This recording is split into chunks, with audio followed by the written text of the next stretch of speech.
Guarantee ನ್ಯೂಸ್ನ big exclusive news. ಕೊಲೆ ಕೇಸ್ನಲ್ಲಿ ದರ್ಶನ್ ಸಿಕ್ಕಿ ಬೀಳೋಕೆ ಕಾರಣ ಪವಿತ್ರ ಗೌಡ ಅಲ್ಲ. ಹಾಗಿದ್ರೆ ದರ್ಶನ್ ಕೊಲೆ ಕೇಸ್ನಲ್ಲಿ ಸಿಕ್ಕಿ ಬೀಳೋಕೆ ಕಾರಣ ಯಾರು? ಆ ಲಾಯರ್ ಮುಖೇನ ಪೊಲೀಸರಿಗೆ ಮಾಹಿತಿ ಕೊಟ್ಟಿದ್ಯಾರು? ದರ್ಶನ್ ಅಂಡ್ ಗ್ಯಾಂಗ್ ಬಗ್ಗೆ ವಿಜಯಲಕ್ಷ್ಮಿಗೆ ಮೊದಲೇ ಗೊತ್ತಿತ್ತಾ? ರೇಣುಕಾ ಸ್ವಾಮಿ ಕೊಲೆ ವಿಚಾರ ಮೊದಲು ಗೊತ್ತಾಗಿದ್ದೇ ವಿಜಯಲಕ್ಷ್ಮಿಗ. ದರ್ಶನ್ ಪತ್ನಿ ವಿಜಯಲಕ್ಷ್ಮಿಗೆ ಸ್ವಾಮಿ ಕೊಲೆ ಗೊತ್ತಾಗಿತ್ತ? ಹಾಗಾದ್ರೆ ದರ್ಶನ್ ಜೈಲಿಗೆ ಹೋಗುವ ವಿಚಾರ ವಿಜಯಲಕ್ಷ್ಮಿಗೆ ಗೊತ್ತಿತ್ತ? ವಿಜಯಲಕ್ಷ್ಮಿ ಮುಖಾಂತರ ಆ ಲಾಯರ್ಗೆ ಕೊಲೆ ವಿಚಾರ ಗೊತ್ತಾಯ್ತಾ? ಏನೋ ಮಾಡಲು ಹೋಗಿ ಮತ್ತೇನೋ ಆಗೋಯ್ತಾ? ಹಾಗಾದ್ರೆ ದರ್ಶನ್ ಅವರನ್ನ ಕಾಪಾಡಲು ಲಾಯರ್ಗೆ ಮಾಹಿತಿ ಕೊಟ್ಟಿದ್ರ ವಿಜಯಲಕ್ಷ್ಮಿ?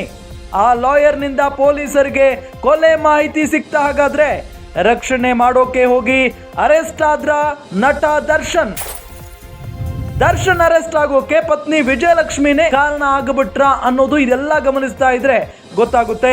ಪತ್ನಿ ಹೇಳಿದ ಮಾತಿನಿಂದಲೇ ದರ್ಶನ್ ಸಿಕ್ಕಿ ಬಿದ್ದಿದ್ದಾರೆ ಅನ್ನೋ ಮಾಹಿತಿಯು ಕೂಡ ಇಲ್ಲಿ ಗೊತ್ತಾಗ್ತಾ ಇರೋದು ಗಮನಿಸ್ತಾ ಇದ್ದೀವಿ. ಕೊಲೆ ಕೇಸ್ ವಿಚಾರ ಯಾರಿಗೂ ಕೂಡ ಗೊತ್ತಿರಲಿಲ್ಲ, ಆದರೆ ವಿಜಯಲಕ್ಷ್ಮಿ ಅವರಿಗೆ ಮೊದಲು ಈ ವಿಚಾರ ಗೊತ್ತಾಗಿತ್ತು ಅನ್ನೋದು ಗೊತ್ತಾಗ್ತಾ ಇದೆ. ದರ್ಶನ್ ಪತ್ನಿ ವಿಜಯಲಕ್ಷ್ಮಿಗೆ ಸ್ವಾಮಿ ಕೊಲೆ ನಡೆದಿದ್ದು ಗೊತ್ತಾಗಿತ್ತು. ಈ ವಿಚಾರವನ್ನ ಸ್ವತಃ ದರ್ಶನ್ ಪರ ಲಾಯರ್ಗೆ, ಅಂದ್ರೆ ದರ್ಶನ್ ಅವರ ಪರವಾಗಿ ವಾದ ಮಂಡಿಸುವಂತ ಲಾಯರ್ಗೆ ಹೇಳಿಬಿಟ್ಟಿದ್ದಾರೆ ವಿಜಯಲಕ್ಷ್ಮಿ ಅವರು. ಅದಾದ ನಂತರ ಅದೇನೋ ಮಾಡೋದಕ್ಕೋಗಿ ಇನ್ನೇನೋ ಆಯಿತು ಅಂತಾರಲ್ಲ, ಹಂಗಾಗಿದೆ ಇಲ್ಲಿ ಇವರ ಕತೆ. ದರ್ಶನ್ ಅವರನ್ನ ಕಾಪಾಡೋದಕ್ಕೋಗಿ ಲಾಯರ್ಗೆ ಮಾಹಿತಿಯನ್ನ ಕೊಟ್ಟಿದ್ದಾರೆ ವಿಜಯಲಕ್ಷ್ಮಿ ಅವರು.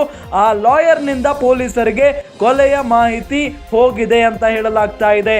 ಇದರಿಂದ ನಟ ದರ್ಶನ್ ಅರೆಸ್ಟ್ ಆಗಿದ್ದಾರೆ. ಒಟ್ಟಾರೆಯಾಗಿ ದರ್ಶನ್ ಅರೆಸ್ಟ್ ಆಗೋದಕ್ಕೆ ಮೂಲ ಕಾರಣ ಅವರ ಪತ್ನಿ ವಿಜಯಲಕ್ಷ್ಮಿ ಅಂತ ಹೇಳಲಾಗ್ತಾ ಇದೆ.